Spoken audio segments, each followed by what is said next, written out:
სარეგისტრაციო მონაცემების განახლების ვადა კომპანიებისთვის 2 დღეში იწურება, მეწარმეთა შესახებ კანონთა შესაბამისობაში მოყვანა 1 აპრილამდეა სავალდებულო.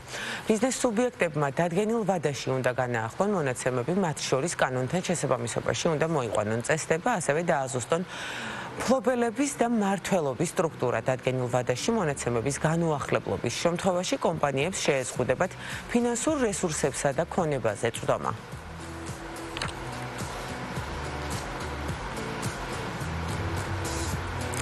ღია ბანკინგის გამოყენება საქართველოში მზარდ ტენდენციას ინარჩუნებს. ეროვნული ბანკის მონაცემებით ბოლო 1 წლის განმავლობაში აღნიშნული სისტემით 915,000-ზე მეტი ტრანზაქცია განხორციელდა.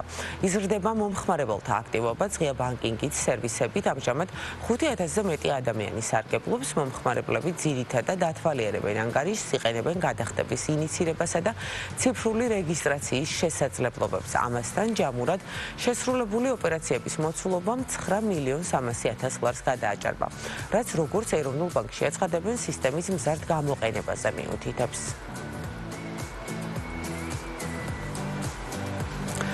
სამეწარმეო ვენახის გაშენებაზე ნებართვა იქნება საჭირო. ვაზისა და ღვინის შესახებ კანონში დამატებული ნორმის მიხედვით თანხმობის მიღება დასჭირდებათ იმ პირებს, რომლებიც მიმდინარე წლის 1 მაისის შემდგომ პერიოდში გადაწყვეტენ კომერციული მიზნებისთვის გაშენებას. სწორედ 1 მაისამდე შემუშავდება თანხმობის გაცემის წესები და პროცედურები. როგორც ღვინის ეროვნულ სააგენტოში განმარტავენ, ახალი რეგულაციის მიზანი ქართული ღვინის ხარისხის უზრუნველყოფა და ამით გრძელვადიან პერსპექტივაში მევენახეებისა და ღვინის კერძო ინდუსტრიის მხარდაჭერა. რეგულაცია არ ეხება პირადი მოხმარებისთვის ვენახის გაშენებას.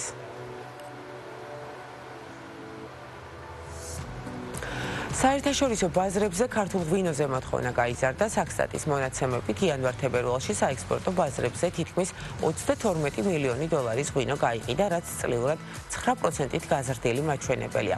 საექსპორტო ბაზრებს შორის ტრადიციულად რუსეთი ლიდერობს, მეორე და მესამე პოზიციაზე კი პოლონეთი და უკრაინა. მეოთხე ადგილზე ღვინის არატრადიციული მომხმარებელი ქვეყანა ჩინეთი, მეხუთეზე კი გერმანია. ყვავილების ბაზრისთვის მარტი ტრადიციულად წარმატებული გამოდგა, გაყიდვები დაახლოებით 5-10%-ით გაიზარდა.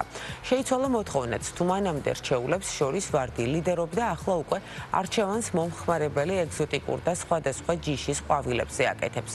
გაყიდვების ზრდის მოლოდინი ბაზარს აპრილში წინასააღდგომო პერიოდში აქვს, რაც შეეხება ოფიციალურ სტატისტიკას. საქართველოში 2025 წელს 18,5 მილიონი დოლარის სხვადასხვა სახეობის ყვავილი შემოვიდა.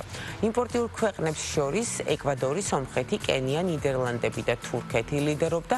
რაც შეეხება ექსპორტს, მოცულობა ამ შემთხვევაში მცირეა. მთლიანობაში ქვეყნიდან გასულ წელს 57,400 დოლარის ყვავილი გავიდა.